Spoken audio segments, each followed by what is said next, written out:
Welcome to Cricket Carnival T20. I'm Uday Pratap Singh, and yes, if you're wondering what that video was, well, that is now the IPL Tadka in gully cricket.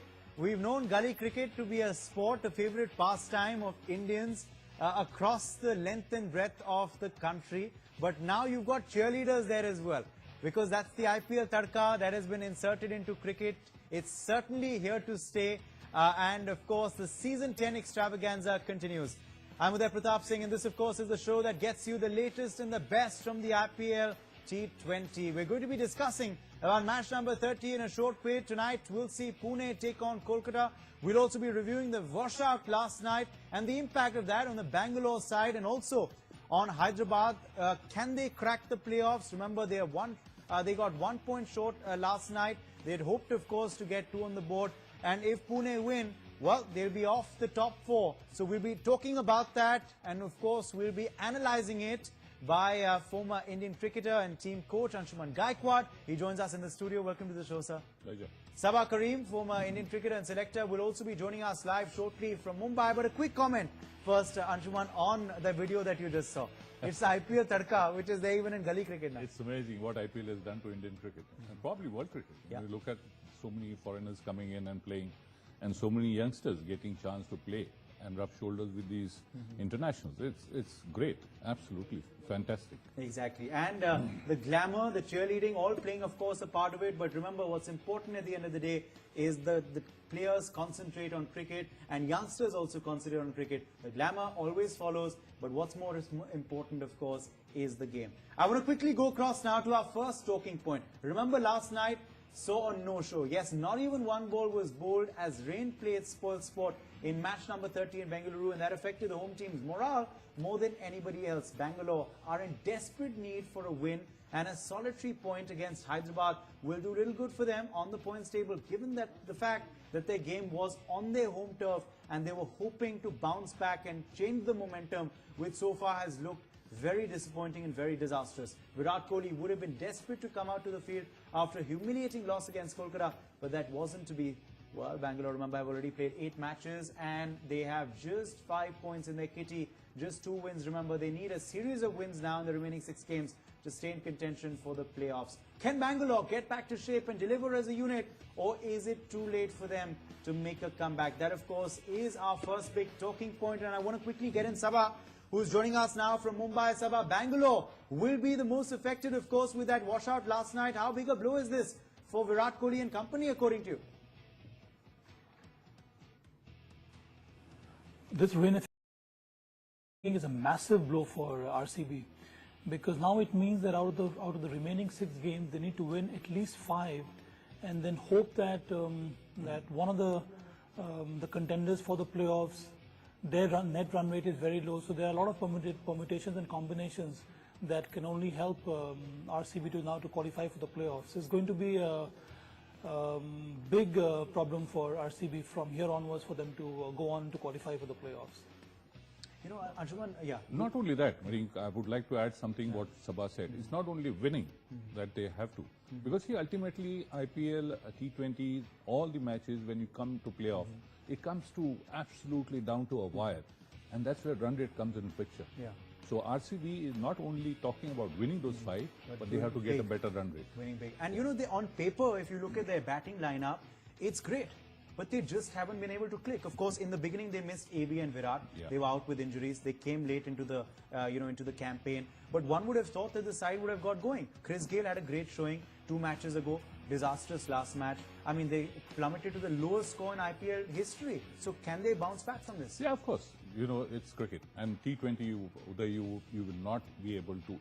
Nobody can even say that this is going to happen. Because if one over can change the entire complexion of the game. When you're talking about winning, losing, batting, bowling, and fielding becomes a crucial part of the match as well. So it is possible, depending on how they pick themselves up. They have the side, they have the winners in their team who can turn around the match single-handedly. Yeah. And it all depends on how they get together and perform. But unfortunately, what we saw yesterday was terrible. It's very sad for RCB. Yeah. But the fact is, Uday, what funny thing was that we saw the Hyderabad players being happy. Well, they have had a good run. RCB has been struggling. And here is a chance for you to take 2 points, and you looked happy with 1 point. With 1 point, You know, where you could that have was gone. surprising. You know, the guys who should be happy are those at the top. You know, that, well, they are there, where they are. They can't catch us. They shouldn't be happy with just a tie, just a draw. Just but, a 1 point. But the rain washed out the game yesterday. Did it wash out the chances of Well, RCB? we are still not even halfway. Yeah. I think we have to wait and see, because what we saw, see where Pune was, and 3 games, they are already on top 4. So, you know, anything can happen. Yeah, anything can happen. As they say, IPL hai boss, kuch bhi ho sakta hai. Sabha, do you feel RCB can bounce back, get their season going? They will need a string of wins now, but Mumbai has done it, so they can too possibly. Well, to get the season going, they need a string of at least 5 to 6 wins under the belt. And it is not so easy, because the past so many games which they have played, they have notched only 2 wins. I don't see that happening, because I don't see that mettle in RCB this season. At the outset, they were hampered by injuries. Then when their main players came back into the side, and they had some issues with the kind of combination they put up on the field. So things are not looking very good for Virat Kohli. And on top of that, the kind of form which one expected Virat Kohli to show, even that has lacked that kind of strength. The other players, A.B. de Villiers, Chris Gayle, Shane Watson, all these people have not been able to perform on a consistent basis. From the younger lot, I think only Kedar Jadhav, in terms of experience, has added some value to the side. So it has been a huge struggle for RCB. So that's one reason why I don't expect RCB to come back, recover quickly, and qualify for the playoffs. So Sabha, of course, not very hopeful, Anshuman. But remember, as he was saying, RCB need a string of 5 wins. We have seen it though with the Mumbai Indians. You know, they lost their first couple of games, they bounced back, won 6 games on a trot. Lost the next one, of course, but at least they had a steady streak. So it could be possible, but Sabha is not hopeful. See, I'll tell you what, Sabha is talking logic. You know, I agree. You know, it's like on paper, but that doesn't happen. Practically, if you look at it, anything can happen in cricket. We all know.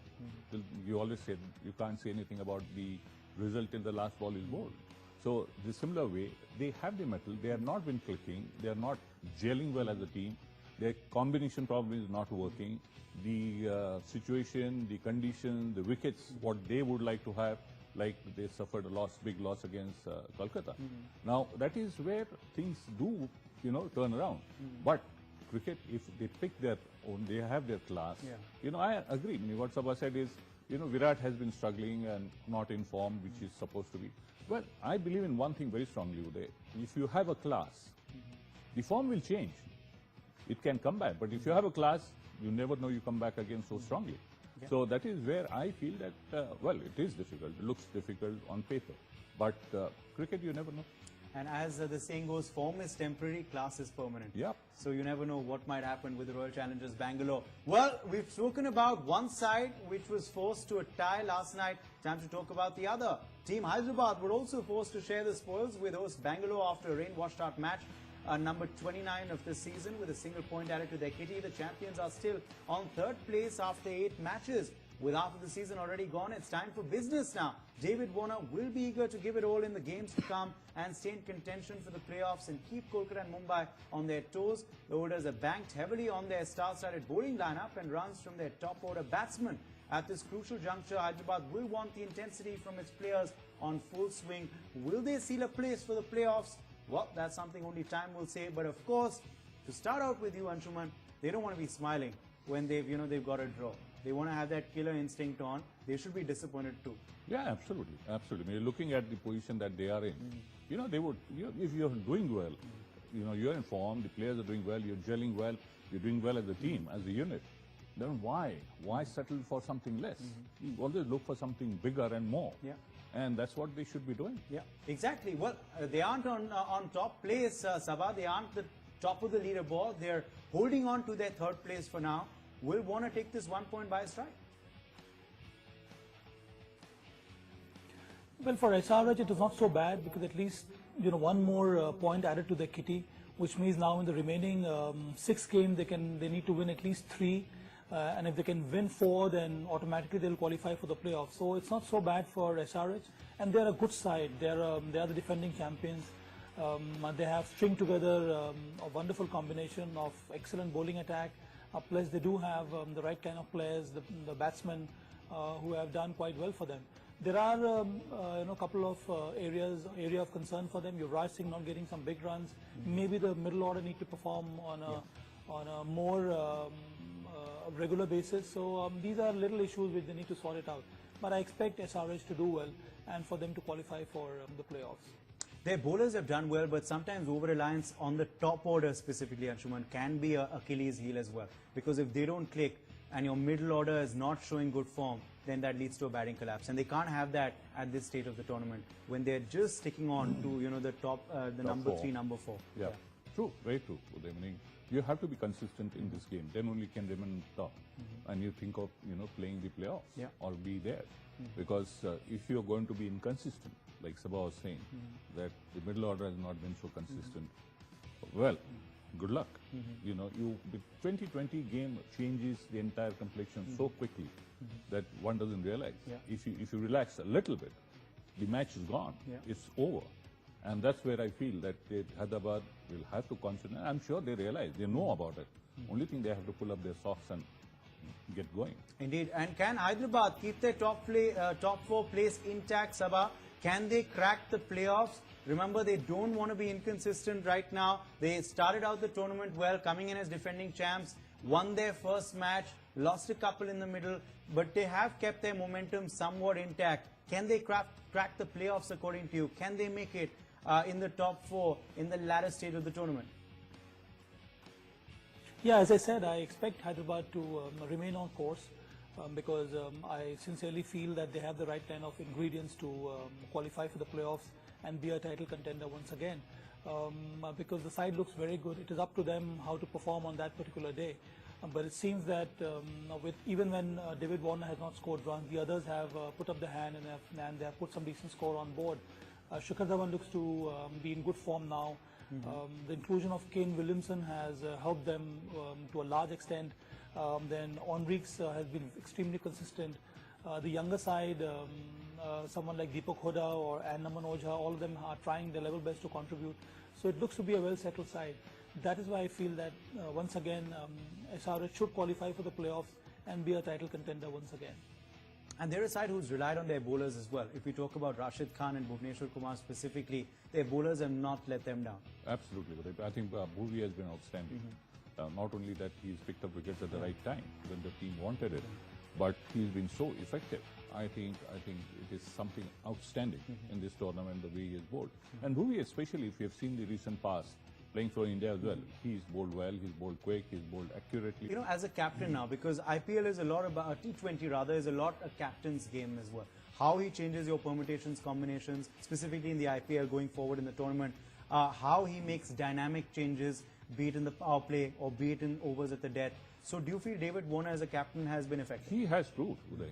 Over a period of time, he has proved. And best part is, as a captain, he's come to know the unit, all the players, because they have been playing with them.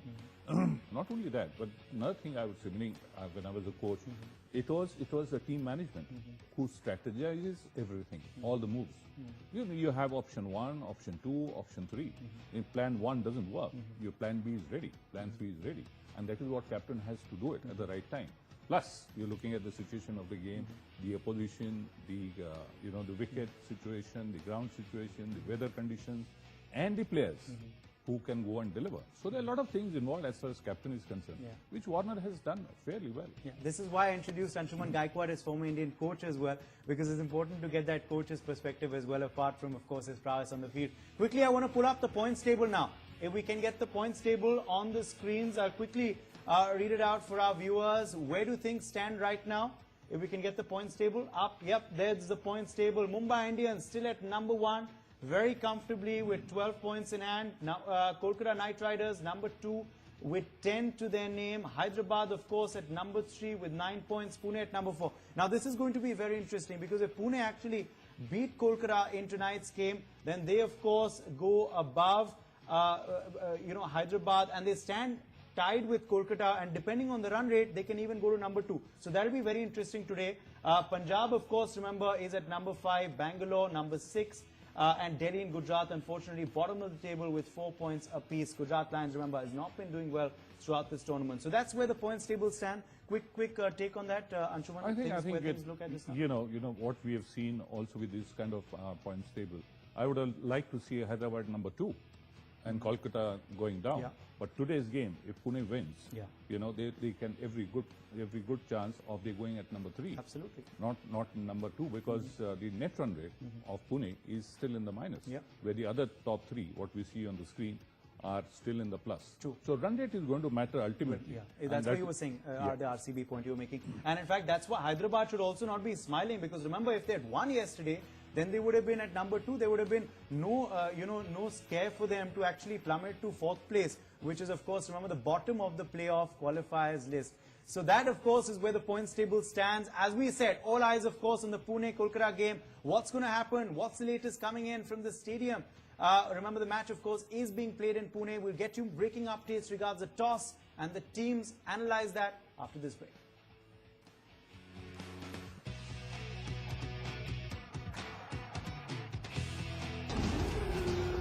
It's a good delivery, full of legs. That's gone for 6 runs.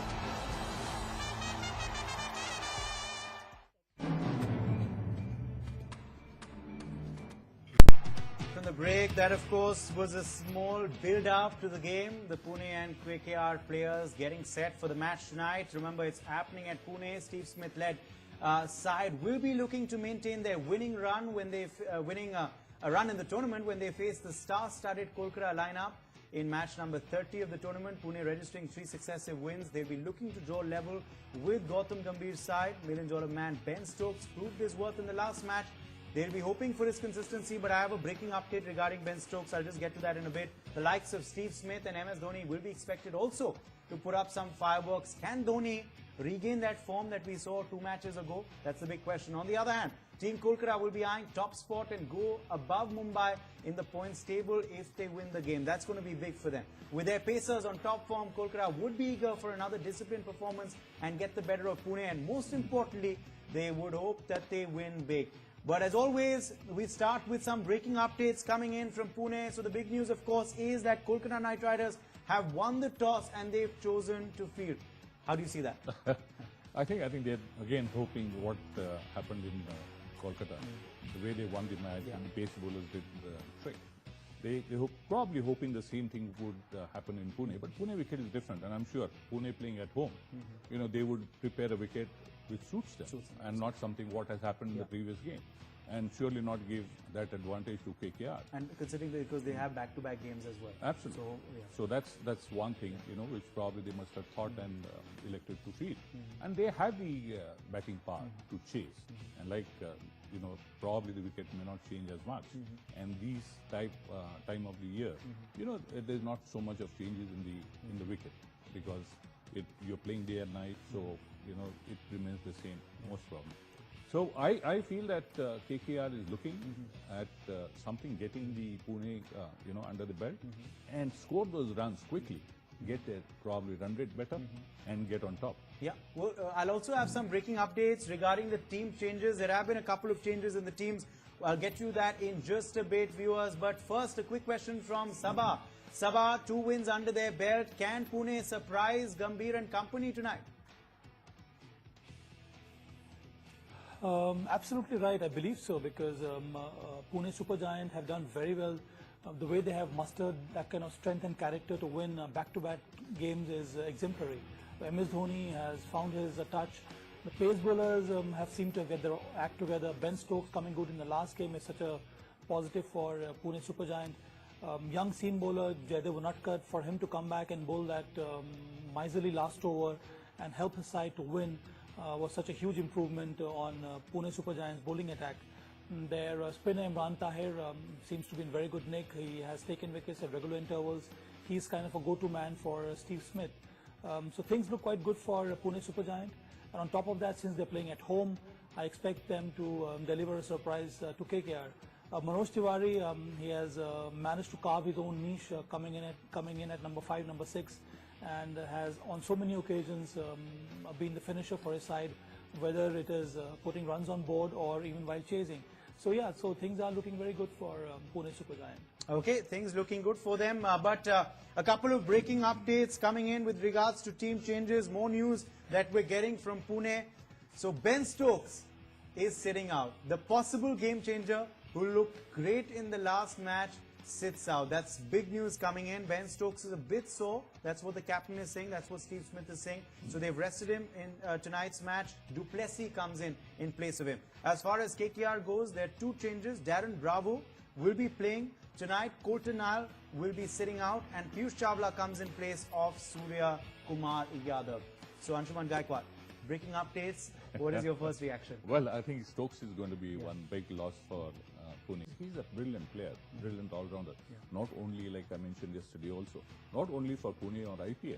He's a world-class player and he's a proven player, especially for T20 format. He caught in the side on a crucial game, I would say, because this is the time that they are looking at. But playing back-to-back, again, Pune wouldn't like to risk Stokes because there's so many matches still left, which can affect later, and he might not play again. True. So it's best thing to rest him now. Yeah, when they can still afford to. Absolutely, and that's why probably he's not playing. Yeah. As far as KKR is concerned, I think they're looking at the wicket. Probably they've got Piyush Chawla coming in to bowl, and Nile probably needs a rest. They also feel that they are in the best position now at the top of the table. So why not give him a break and then let him be fresh for the the other matches. Yeah, true. Well, KKR certainly, Sabha, are looking a formidable side. They're looking in good form, as Anshuman also was pointing out. Can they be too good for Pune to beat tonight? That's the big question. At home. Well, on paper, KKR are a superior side than Pune Supergiant because the kind of quality they have in the side. Gautam Gambhir as a captain has been extremely aggressive. Sunil Narayan, the kind of surprise he has thrown up in this IPL is remarkable. Well, the pace bowling attack of Coulter-Nile and Umesh Yadav are very threatening. Then, in any case, they have very formidable spin bowling attack, Sunil Narayan, Kuldeep Yadav, and if need be, in case the wicket offers some more assistance, Gautam Gambhir can always bring in Piyush Chawla in the 11. And the kind of cricket which they have played this season, it's been fascinating. So I expect them to put up a good show against Pune Supergiant. Well, MSD, speaking about him now, because we can't touch upon Pune and not speak about MS Dhoni. He's kept well throughout the tournament. With the bat, though, showed great prowess in the last to last match. Can that happen again tonight? Yeah, like again, talking about form and class. Dhoni is Dhoni. And he's proved it over a period of time. There's not a question of today or tomorrow or yesterday. He can. It's overdue because he hasn't got runs. So I'm sure he would want to go out there and play as much and get those runs. And especially since he's in the middle order, but KKR are looking to get early wickets, I'm sure. As you were saying, use their pace as well. So he'll need to stabilize things if Absolutely. But I think what they'll have to do is Rahane, Smith and Dhoni. These three guys are the experienced guys, and one of them has to play long. Yeah. Get the partnerships going, get the scoreboard moving. Yeah. All the youngsters, they have to take them along. And that's where they'll get a total where they can, try and defend against KKR. Absolutely. And of course, KKR's hope is that the wicket won't change. So Pune, can they post a big total, which will be extremely formidable? Can there be a good partnership tonight, which will turn the tide in their favor? That's something only time will tell. For now, though, we leave it at that. Thank you, Anshuman Gaikwad, for being with us. Thanks also to Sabha, who joined us from Mumbai. Let's take a break on that note. Remember, Cricket Carnival T20, this is the show that gets you the best from the IPL. Stay tuned.